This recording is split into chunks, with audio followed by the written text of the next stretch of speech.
bukan yang semok, tapi yang sekel. Tapi harus yang Jadi dia ada kenyal, ada bounce-nya, tapi dia empuk. Tapi ada rasa kentangnya. Pokoknya rasanya kayak ayam juga kalah deh. Gua demen dah. Hey there, Assalamualaikum, apa kabar? Ketemu lagi di Suarane Podcast bareng gua Rane Hafid dari Bangkok, Thailand. Kali ini kita kembali dengan episode yang gua sebut sebagai Makan untuk Ngoceh. Ini didedikasikan kepada lo pecinta makanan, pecinta kuliner atau apapun lah namanya. Nah, kali ini episode spesial soal olahan makanan khas Asia Tenggara. Cuma ada di kawasan Asia Tenggara ini. Entah kenapa orang bule menyebutnya dog fruit atau black beet. Tapi di Thailand dia disebut sebagai luk neng. Di Kamboja itu namanya krakos, di Burma itu da nhin thi atau da nhin pi, di Malaysia itu jering, ada juga yang bilang di Indonesia itu piring terbang, ati macan, kancing lepis. Tapi nama benernya adalah jengkol. Kalau di Suarane Podcast namanya surga, men, surga. Sabar bos, sabar. Jangan dimatiin dulu. Gua tahu banyak yang gak suka jengkol atau mungkin menganggapnya sebagai makanan kampung gitu. Tapi siapa tahu episode ini bisa mengubah persepsi lo. Makanya gua undang pakarnya lah untuk ngobrol soal jengkol. Dia ini pemerhati kuliner, banyak juga yang memanggilnya seorang chef. Ya, she is a chef, man. Masakannya keren-keren. Seorang penggemar jengkol pastinya, dan menariknya, dia bisa menggambarkan dengan menarik banget seperti apa sih sensasi makan jengkol. Gua seorang penggemar jengkol aja nggak bisa menggambarkan seperti apa rasanya, tapi Chef Win ini bisa menggambarkannya. Yang menurut dia ada gabungan antara kentang, udang, cumi, ati, buset. Sampai segitunya. Tapi kenapa? Nanti kita dengerin. Oh ya, tamu gua kali ini udah hadir di episode sebelumnya waktu kita ngomongin Indomie. Mie instan maksud gue. Jadi gue undang lagi Winnie Sundaru namanya, atau Chef Winnie. Terus nanti abis ngobrol sama Chef Winnie, gue mau ngajak lo mampir bentar di wartegnya teman baik gue di dekat Terminal Kampung Rambutan di Ceger sono, Jakarta Timur. Tempat gue biasa nongkrong kalau gue lagi ada di Indonesia karena dekat rumah. Dan karena, lo bisa tebak dong, man, she cooks a mean sambal goreng jengkol, cuy. Oke lah, sekarang kita ketemu dulu dengan Chef Winnie. Win, gimana kabar? Good. Life's good. Yeah, life is good. Gue nggak salah ngajak lah teman gue ini karena dia memang nerd untuk urusan makanan dan masakan. So, gue sebetulnya agak terkaget-kaget juga bahwa lu suka jengkol, Win. Ya, gue juga kaget sih. Tapi enggak, jadi my journey of all stinky stuff gitu ya, perjalananku untuk semua yang baunya endes itu jujur setelah nyokapku meninggal. Ya biasalah, orang meninggal kan orang suka diingat gitu ya. Salah satunya tuh supirnya nyokap itu cerita dulu. Jadi di rumah ini tuh yang paham anti-stink itu adalah bapak, aku, dan ya dulu aku dan adikku. Jadi yang menyukai hal-hal seperti itu tuh cuman nyokap. Oke. Dan gue mendapatkan cerita bahwa nyokap itu kalau mau makan durian, dia akan pergi dengan supirnya ini ke Total Buah, Alfresh or whatever ya, atau ke kota even ya, untuk beli durian, beli satu, jadi akan makan di mobil dengan jendela terbuka. Supaya mobil tidak bau, dan by the time dia sampai rumah tuh nggak ada bau, nggak ada jejaknya lagi gitu. Dan gue ngerasa sedih banget ya malam gue ya. Tapi jadi kalau dia mau makan ikan goreng ikan asin, dia tunggu sampai papa pergi ke kantor, dia goreng cepet-cepet supaya ini baru dia makan.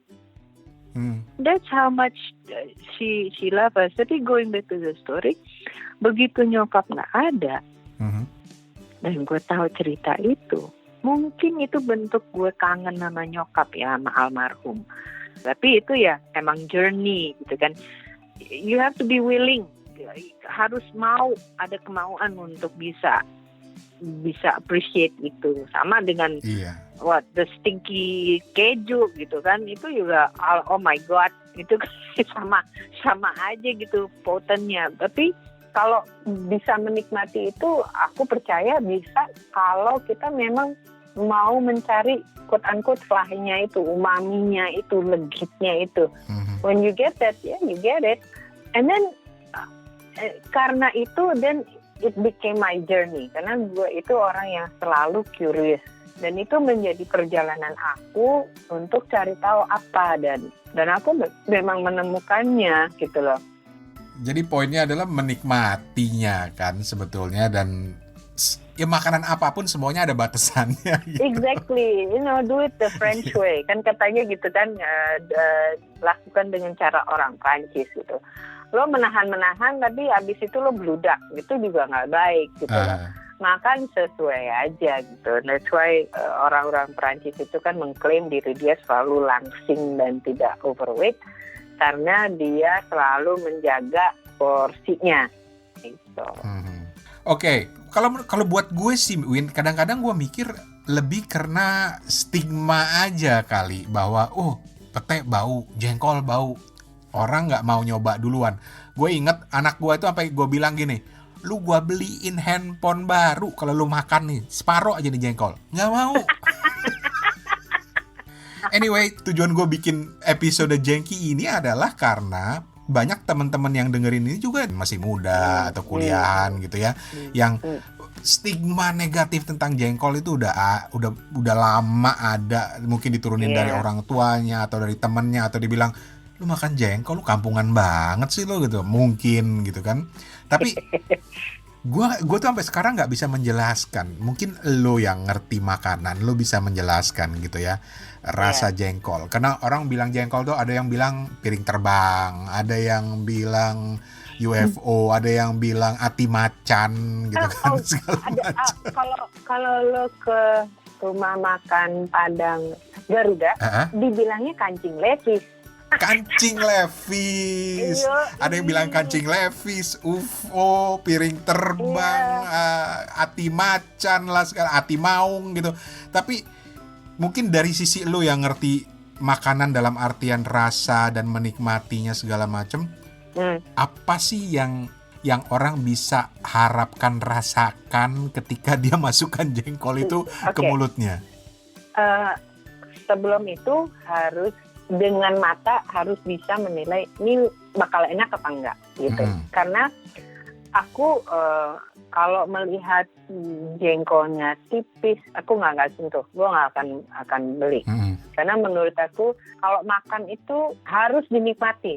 Karena untuk lapar itu you earn it, you know? Yes.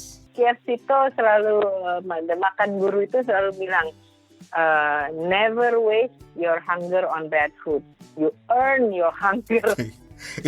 Itu wajib di quote dulu tuh. Never waste your hunger on bad food. You earn your hunger. You earn it. Gitu kan? Gua catat garis bawah 2. Itu famous words of KFC Talk. He's my makan guru, bener. I am a big fan. Of course. Big Itu orang gila itu. Yeah, I love him. Dan itu stuck to my brain. Anyway, kalau gue ngeliat jengkolnya tuh yang, aduh ini udah kelamaan di luar, man. I'm not going to touch it. Gue akan cari jengkol yang tipis dan kelihatan membel. Dagingnya tuh tebal. Itu, kalau lo geramannya Winnie aja udah bikin lapar. Kalau lo seneng kentang, you will definitely love jengkol. Karena lu perlu tahu gitu kan, gue latar belakang itu adalah gue nggak lahir di negara ini tuh enggak gitu ya. Balik-balik ke Indonesia adalah umur 22. So preferensi gue adalah yang gue tahu selama gue tumbuh. Dan kalau lo suka cumi atau udang segar ya sama kentang, you will love jengkol. Jengkol yang baik akan menjadi perpaduan itu. Oke. Cumi, kentang dan kentang, udang yang fresh. Udang fresh. Udang fresh kalau lo mau rebus gitu ya kan, kalau udang dan cumi itu kan cara masaknya cuman dua. Okay. Either cepat supaya dia segar matang dan ada kenyalnya, ya kan? Ada bounce-nya itu yang bikin crunchy tapi empuk. Yep. Atau dimasak lama sekalian supaya dia totally empuk. Nah, untuk preferensi rasa itu adalah ketika masaknya sebentar. Jadi dia ada kenyal, ada bounce-nya, tapi dia empuk. Tapi ada rasa kentangnya. That's the sensasi yang lo dapetin dari sebuah jengkol yang enak itu. Ini bedanya nih ngomong sama orang yang ngerti rasa sama yang makan langsung satu piring nasi munjung taruh jengkol udah gitu. Jadi tapi gue jadi curious. Apa udang, cumi, kentang. Lo pernah kan makan yang udang yang bener-bener yang baru fresh terus langsung dimasak sebentar terus lo makan kupasnya itu kan gampang, terus yang lo masih dapet juicy-nya terus langsung kecis gitu kan, ada bounce-nya gitu ya. Nah itu dalam di jengkol yang baik dan pengelolaan baik itu ada rasa kecisnya itu ada. Tapi ada juga keempukan dari kentang. Kalau lo makan semur kentang atau kentang yang udah direbus terus kelihatan tuh kayak puffy gitu, dia kayaknya ini empuknya. Itu lo dapet juga gitu dari si jengkol ini. Jadi apa ya, dia ada legitnya. Legit itu kan nggak bisa legit itu adalah perpaduan antara manis dan asin yang pas. Sehingga begitu masuk air liur lo akan keluar kan, karena dia this is it gitu kan. That's jengkol. That's jengkol. Oke. Ada juga yang bilang nih kayak makan ati nih sebenarnya, atau mungkin karena itu disebut ati macan. Gini loh, orang yang bilang kayak ati itu sebenarnya berusaha menjelaskan rasa protein dan rasa lemak. Ati itu kan tinggi kan untuk lemak dan proteinnya gitu kan. Dan unfortunately kalau di Indonesia tuh sering orang overdo, masaknya tuh lama banget jadinya hitam dan keras gitu ya. Gue kalau masak yang namanya ati itu sebentar, pokoknya dia sampai tengahnya matang angkat. Dan gue belajar itu dari ngelihat orang Perancis dan orang Italia masak atinya. Mereka juga makan soalnya, bukan cuma orang Asia yang makan itu, mereka makan. Tapi gue waktu itu pernah di Italia itu dia masak ati dan ampela, dikasih red wine sama gravy, campur sama pasta. Anjir, ini kenapa bisa enak ini ya? Gitu. Terus gue liatin, kan duduk di situ gue liatin dan gitu. Dia nggak masak lama, dia nggak pakai diungkep terus goreng lagi, enggak. Nah, kalau kita kan udah dimasaknya lama, terus diungkep lagi, digoreng, dimacam-macamin. Exactly. Nah, back to jengki ini, sebenarnya jengkol yang digambar kayak ati itu sebenarnya menciptakan si rasa protein yang legit dan berlemak itu. Sehingga lemak itu kan ada sweetness-nya, ada rasa manis asinnya gitu kan ya. Kayak kita kalau masak daging yang banyak fatnya kan akan ini sendiri kan rasa umami itu. Ya sama sebenarnya. Itu yang dia coba. Makanya dia bilang kayak ati. Sebenarnya kelegitan itu ada di sebuah jengkol. Hey there, lu masih dengerin Suarane Podcast bareng gua Rane Hafid dari Bangkok, Thailand. Oke, kita break bentar ya. Gue cuma mau nanya, ada nggak sih di antara lu yang suka jengkol kayak gue? Terus lu punya rekomendasi tempat makan jengkol yang sadis punya, yang ajib punya nggak? Kalau punya, mau dong gue dibagi. Email gue aja di suarane@gmail.com, suarane@gmail.com, atau DM gue di Instagram, ID-nya adalah Suarane Podcast, jadi satu, Suarane Podcast. Sekarang kita balik lagi ke Chef Winnie. Kali ini kita ngobrolin soal hal yang paling bikin orang benci jengkol, yaitu baunya minta ampun. Tapi lu tahu gak sih, ada cara supaya jengkol gak bau, dan ada banyak cara juga untuk ngolah jengkol. Yuk kita dengerin. Oke. Memang awal-awal gue nyoba jengkol tuh stigma gue adalah bau. Bau setelah dimakan kayak makan pete. Tapi kan nggak begitu kan kalau jengkol kan. Bahwa begitu lu makan itu nggak bau. Itu sebetulnya baunya itu afternya gitu kan. Afternya, dan sebenarnya pete pun aku telah menemukan celahnya. Kalau nggak mau bau pete, gini. Pete itu kan ada yang bentuknya oval, ada yang bulat kan, Rene. Yap. Oke. Kalau lu nggak mau bau, lu pilih yang bulat. Oh gitu? Iya. Walaupun dimakan mentah? Yes. Oh, coba, okay. Gue coba. Dan kemudian image-nya, kalau gue pribadi, kenapa gue akhirnya berpikir jengkol itu juga bau? Karena gue mikir dulunya gini, ya elah pete aja yang segitu, ini segede gini pasti lebih bau lagi. Tapi setelah dimakan ternyata nggak bau. Akhirnya enak juga. Tapi beberapa jam kemudian gue ke WC, bau.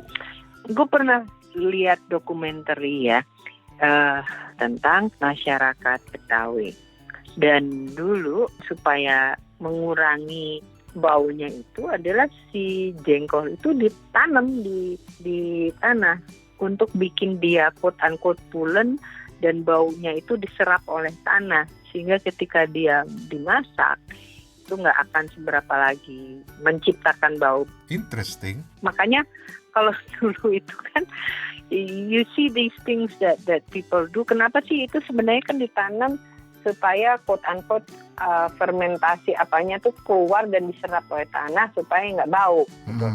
Sekarang di masyarakat kota kenapa jadinya ada stigma itu? Karena proses itu tidak dijalani lagi. Karena ya nggak ada tanahnya, lu belum tentu punya. Kalau lo di apartemen kan lo nggak ada tanah. Lo tanam di lantai bawah gitu, apartemen lo lantai 10 gitu, hilang tuh jengkol dimakan ayam. Gitu.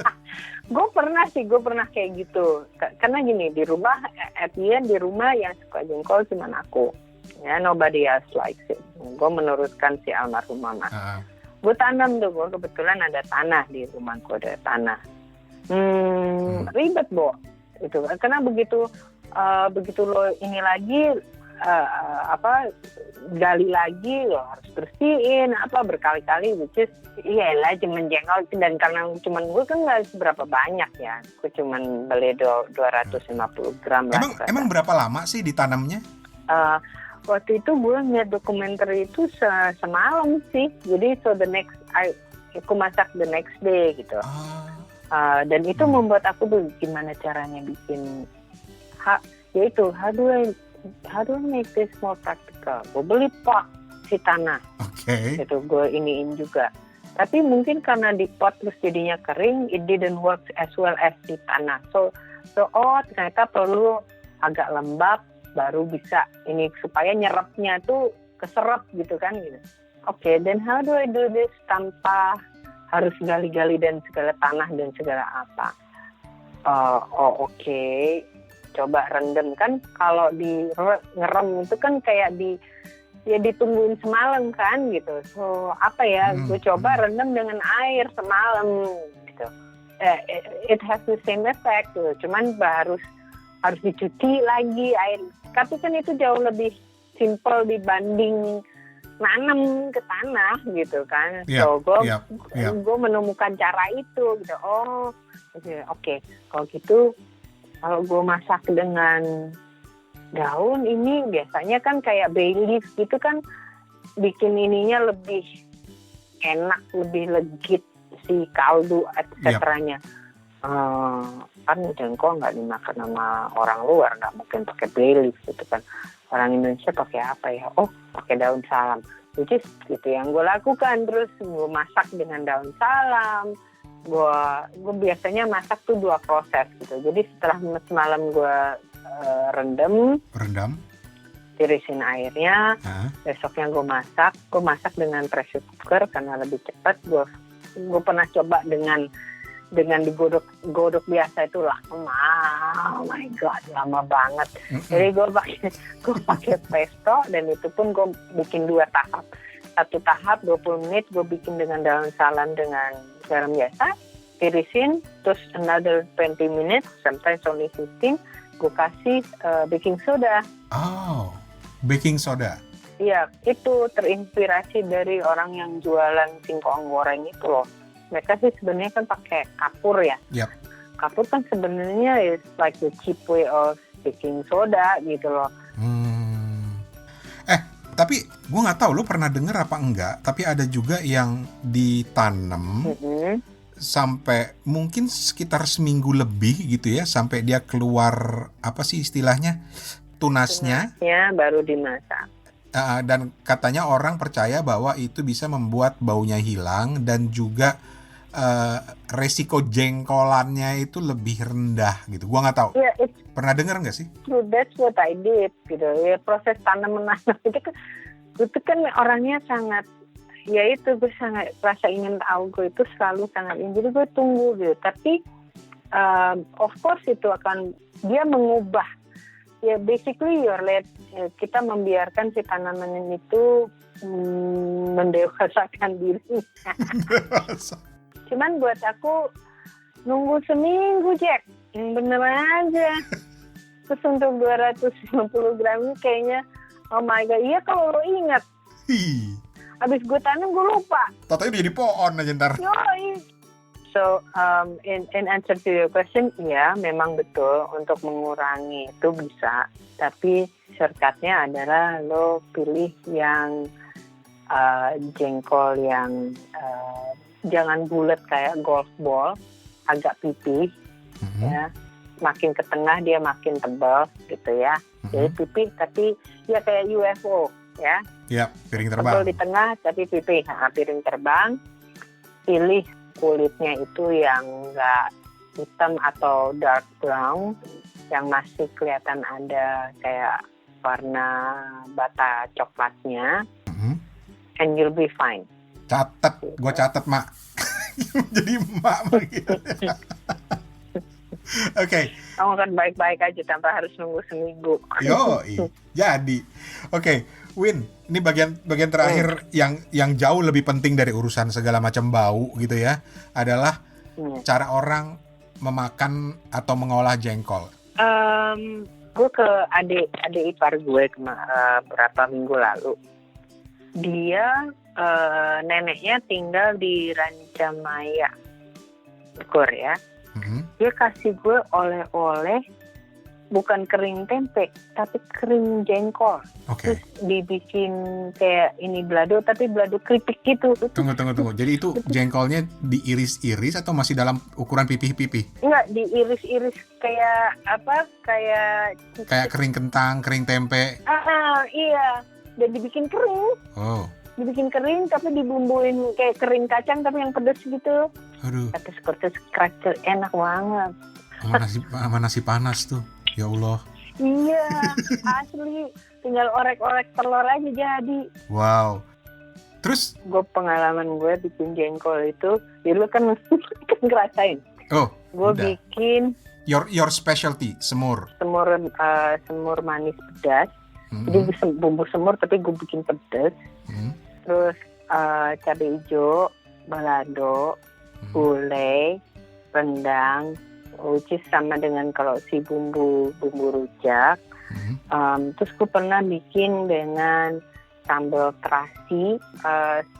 Gue bikin botok. Gila, jengkol dibikin botok? Iya, gue bikin botok tuh terakhir gue bikin botok. Terus itu diapain? Jadi gue iris kayak stick gitu, kayak tempe gitu.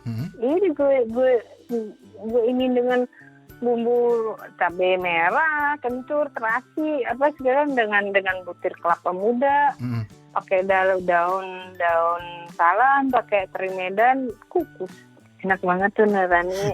Itu pakai kan gue kasih terasi ya di dalamnya, jadi ada pedes ada ini dari terasinya itu.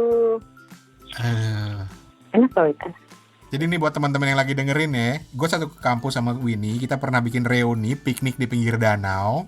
Dia datang dengan bertupperware jengkol, macam-macam olahan, dan disitulah gue merasa, oh man, I'm in heaven gitu.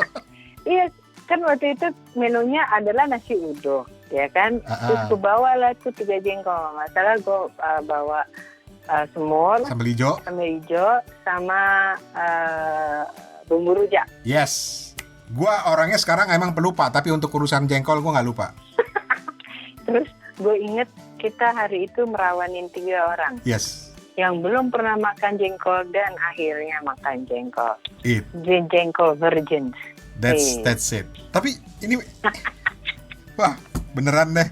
Pokoknya gue kalau mudik gue minta lagi jengkol buatan lo. Anyway. Iya, lo kalau sini nanti kasih tahu, gue bikinin itu si botok itu.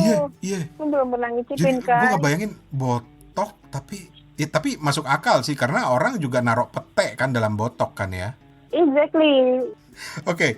Gue bisa ngerti lah ya sambal goreng, sambal ijo, terasi, rendang, balado gitu. Itu memang kombinasi yang bagus yang memunculkan rasa jengkolnya terus dikombinasi dengan macam-macam bumbunya jadi lebih enak.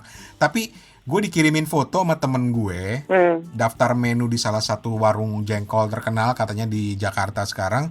Itu di situ ada soto Betawi jengkol, ada tongseng jengkol. Menurut lu? I think itu bisa masuk akal gitu loh Rani, karena basically kalau soto apa bedanya sama gulai sih sebenarnya? Iya. Itu lebih kekentalan aja kan, nama variasi yang nggak dimasukin ini aja kali kunyit untuk kuningnya itu kan. And then tongseng is basically another way of tumis aja gitu kan, which is kalau lo masak dia dengan say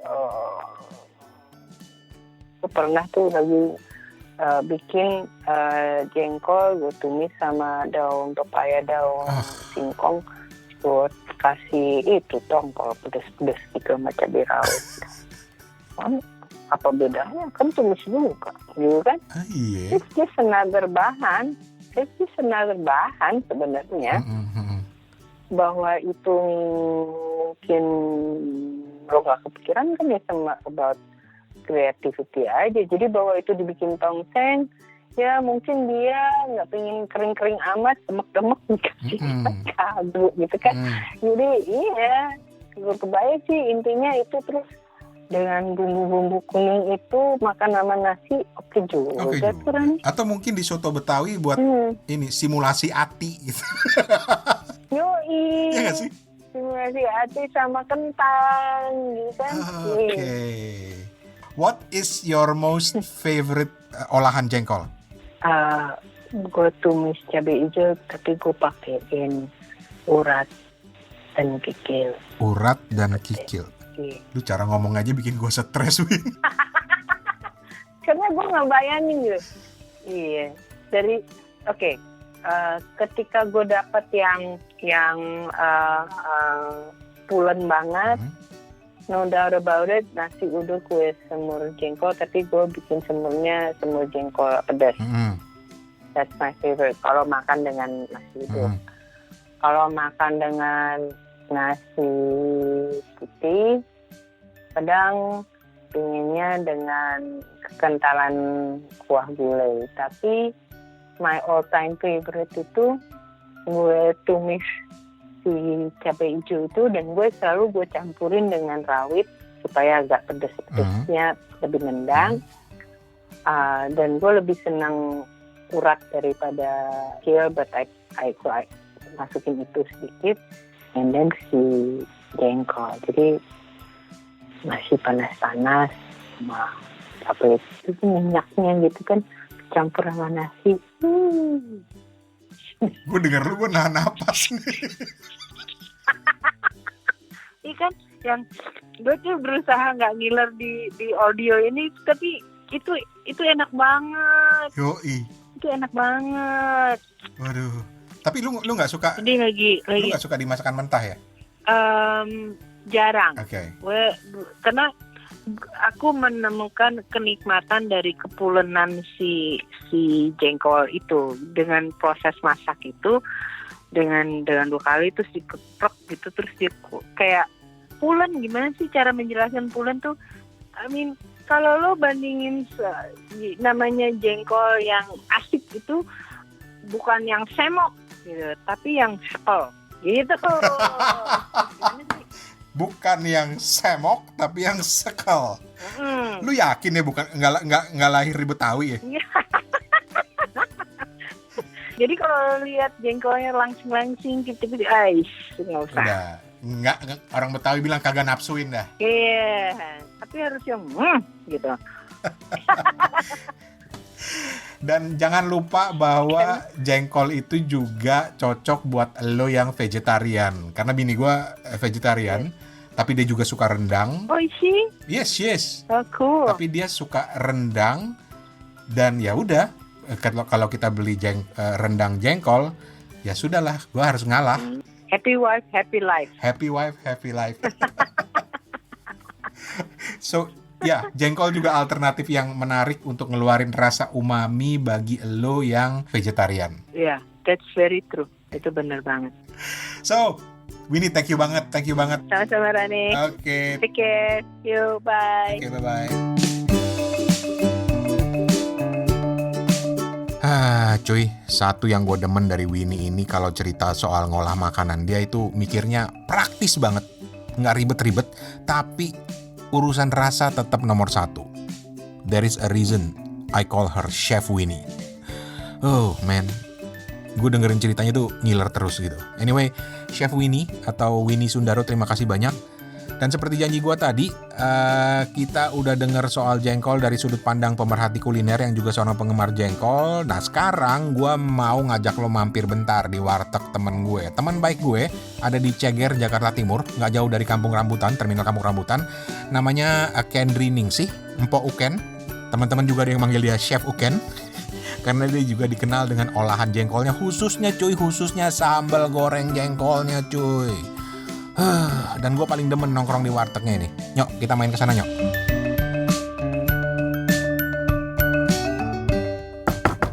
Assalamualaikum. Waalaikumsalam. Sehat po?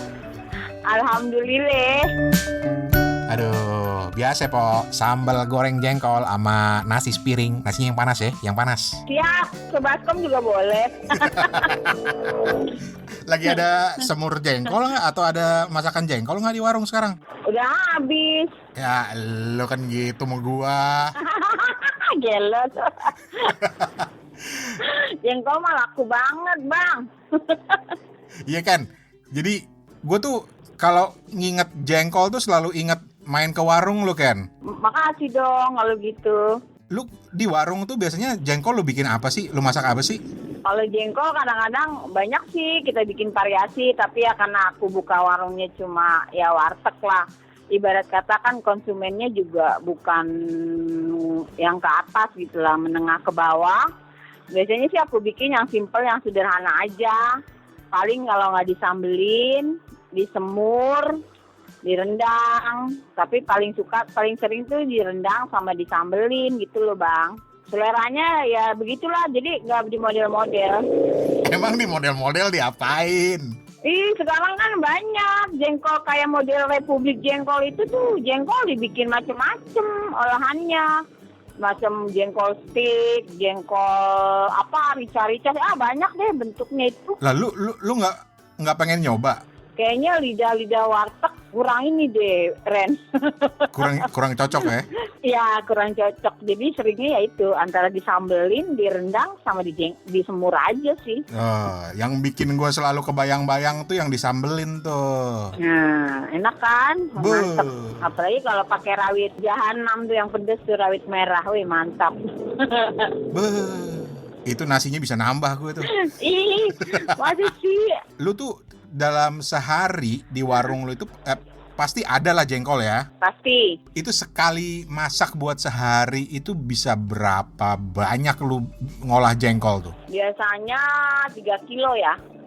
1,5 kilo gitu. 1 kilo kadang-kadang tuh 3 variasi macem. Kalau milih jengkol yang enak itu diapain sih Ken? Atau gimana sih caranya? Sebenarnya jengkol itu kan kadang-kadang macem-macem ya. Jadi kalau yang bagus itu dia kayak mengkilat gitu Ren. Kalau udah dibuka kulit luarnya itu kayak jengkolnya tuh kayak gede tapi dia keras gitu loh.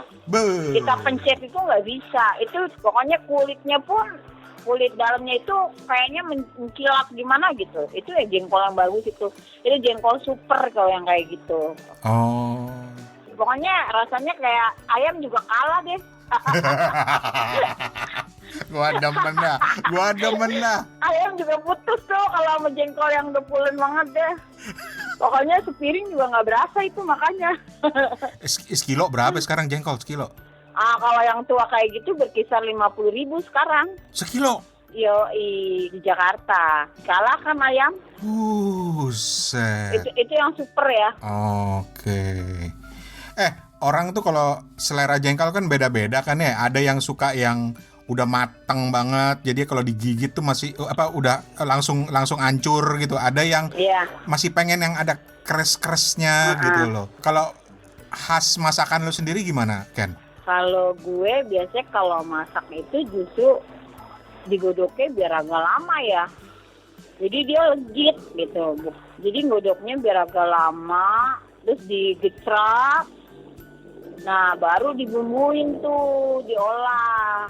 Jadi bumbu itu karena jengkolnya udah kita kalau digecrap tuh bahasa bagusnya apa ya? Ya udah nggak usah bagus-bagus, yang penting enak. Agak digepeng-gepengin gitu. Nanti yang namanya bumbu itu pasti akan meresap dan menyapu ke jengkol itu gitu. Aduh. Nah, orang tuh banyak yang nggak demen jengkol katanya karena abis itu bau, apalagi di kamar mandi. Nah, gue tuh udah nyobain berapa kali jengkol loh. Itu nggak ada efek itu. Kamar mandi gue mah wangi-wangi aja gitu loh. Lu apain sih biar sampai nggak bau gitu? Kalau gue godoknya pakai rempah-rempah, Pak. Gue kasih salam, gue kasih serai. Jadi dia wangi, menghilangkan bau gitu. Jadi waktu perebusan jengkolnya itu aku kasih rempah-rempah itu, bumbu salam, serai yang banyak. Jadi wangi. Jadi pas kita pipis itu nggak bau di jengkol di pipis kitanya itu. Kalau aku tipsnya sih seperti itu. Gitu. Tahu deh kalau di Thailand ada nggak tuh salam sama serai? Salam kagak ada, serai mah banyak. Oh gitu. Terus nih rahasia olahan jengkol lo itu apaan sih, Ken? Sebenarnya sih gampang aja sih kalau masalah bumbu dibikin simple aja. Jengkol itu gue bilang kan tadi direbus. Nah, habis direbus itu kalau mau yang disambelin itu ya kita geprek sedikit biar agak pipih, biar agak gepeng. Iya.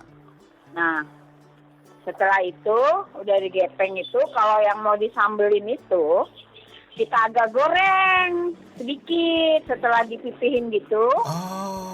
Kita agak goreng tuh, Bang Rani, kita goreng. Setelah digoreng, jangan kering-kering ya. Asal cemek-cemek aja, diangkat. Iya. Baru kita tumisin bumbu. Nah, bumbunya ini kalau yang disambelin, cukup pakai bawang merah, bawang putih, cabai. Kalau mau berani pedas, kita kasih rawit merah tuh. Di bumbu itu kita ulek. Kita gongso biar wangi, kita kasih salam serai lagi. Nah, jengkol yang udah setengah mateng digoreng itu, kita masukin. Ya, tetaplah kita kasih garam ya, sama kasih gula sedikit. Pasti. Udah, sebenarnya sih tipsnya itu aja sih. Itu aja. Yo. Lu lagi di warung ya? Iya. Sambil ngelayanin orang. Nggak apa-apa sih, udah mau nutup juga. Oke. Kalau buat selera lu demen tuh jengkol tuh diolah apaan? Nah, kalau gue lain lagi, Bang. Kalau gue seneng jengkol, gue semur, tapi semurnya itu gue pakai rawit merah gitu loh, gue ulekin cabe. Jadi mantep tuh, Bang. Pedes-pedes manis. Buset. Makan sama nasi uduk panas-panas. Nah, timpalannya emang itu nasi uduk. Gila. Kangen dah. Oke, jadi Uken ini kan temen SMA gue, teman baik. Jadi setiap kali kita ada acara atau apa gitu, itu kagak ketinggalan dah mesen jengkolnya Uken. Gitu. Dan gue biasanya rebutan dah tuh sama beberapa teman yang demen jengkol juga. Ada yang namanya Wari, ada yang namanya Om Empung. Tuh, gue rebutan dah kalau udah urusan jengkol sama dia dah. Pada ketagihan ya. Makanya gue curiga nih sebenarnya ada aji-ajiannya nih kayaknya nih. Ajian sungsang. Ajian sungsang. Oke, terakhir. Buat yang penasaran pengen nyobain, ini Lu bisa datang langsung ke wartegnya Uken. Di daerah mana Ken? Warungnya Ken? Daerah Ceger, Jalan Haji Sirun. Sirun pokoknya dekat putaran Taman Mini lah. Grand Teras tuh nggak jauh. Oke. Uh-uh. Jadi dari arah perempatan yang mau ke Pondok, perempatan yang mau Pondok Gede, lu lempeng aja ke arah Taman Mini. Iya, betul. Jangan belok ke Taman Mininya, kagak ada di situ. Lurus terus. Betul. Lu lewatin belokan ke Taman Mini, ada di kiri, lurus terus, lewatin Green Teras, ketemu puteran. Iya betul, terowongan. Terowongan di sebelah kanan, lu muter balik. Betul. Itu kan ke arah Kampung Rambutan tuh. Iya. Iya kan? Betul. Bener kan? Nah, iya, betul. Patokannya dari situ gimana? Udah, lempeng itu kebetulan warteg aku adanya di pinggir jalan banget. Lampu merah kedua dari terowongan itu lurus aja nggak jauh kok, paling sekitar 50 meter dari lampu merah, ada di kiri dia letaknya. Lampu merah kedua setelah terowongan, lu jalan pelan-pelan ambil kiri. Nah, kelihatan itu warteg. Satu-satunya warteg ada di situ deket bengkel kalau nggak salah ya. Iya betul, deket bengkel. Tapi jangan kelewatan, karena lo kelewatan lo sampai Kampung Rambutan. Ntar puternya rada ribet kalau kelewatan. Lu saingan sama Metro Mini. Makanya kalau udah lampu merah, pelan-pelan aja tuh paling 50 meter juga kelihatan ada warteg di pinggir jalan. Nah, itu lu tanya di situ yang namanya Chef Uken yang mana? Katanya jengkolnya enak, lu cobain. Aduh, mantep deh, mantep. Promosinya deh. Kudu, itu yang penting. Dan itu rekomendasi langsung dari gue sebagai seorang penggemar jengkol. Asik. Oke, sukses dengan warung lu kan. Terima kasih banyak Rani, sama sukses juga ya di sana ya. Assalamualaikum. Waalaikumsalam. Aduh, alhamdulillah kenyang dah habis mampir di wartegnya Mpok Uken atau Ken Drining sih, teman baik gue. Dan setelah sebelumnya kita juga ngobrol dengan Winnie Sundaru atau Chef Winnie, seorang pemerhati kuliner and a great chef. Ya udah, semoga lu suka episode ini yang ngobrolin soal jengkol. Lu punya ide lain makanan apa yang akan kita bahas di sini, atau lu punya rekomendasi tempat makan yang asik-asik? Email gue ada di bawah ini lu kata YouTube. Email gue itu suarane@gmail.com. Jadi sampai ketemu di episode makan untuk ngoceh berikutnya beberapa minggu lagi, karena diselang-seling dengan segmen lain di Suarane Podcast. Makanya subscribe cuy. Di semua aplikasi podcast sudah ada, Apple Podcast, Google Podcast, Spotify, dan lain-lain. Juga ada di Dengar Radio, itu aplikasi audio buatan anak negeri yang bisa lo cari di Play Store, namanya Dengar Radio. Atau main aja ke website gue di suarane.org. Dan terakhir, gue mau tinggalin lo dengan satu quote menarik dari obrolan gue dengan Chef Winnie tadi. Ini quote sebenarnya dari seorang pemerhati kuliner kondang di Singapura, namanya KF Sito. Dia bilang begini, Never waste your hunger on bad food. You earn your hunger. Kalau terjemahan versi gue mungkin gini ya. Tong, kalau udah lapar Tong, rugi amat lo kalau makan makanan yang gak enak. Beneran. Ya udah, Rane Hafid pamit. Permisi. Assalamualaikum.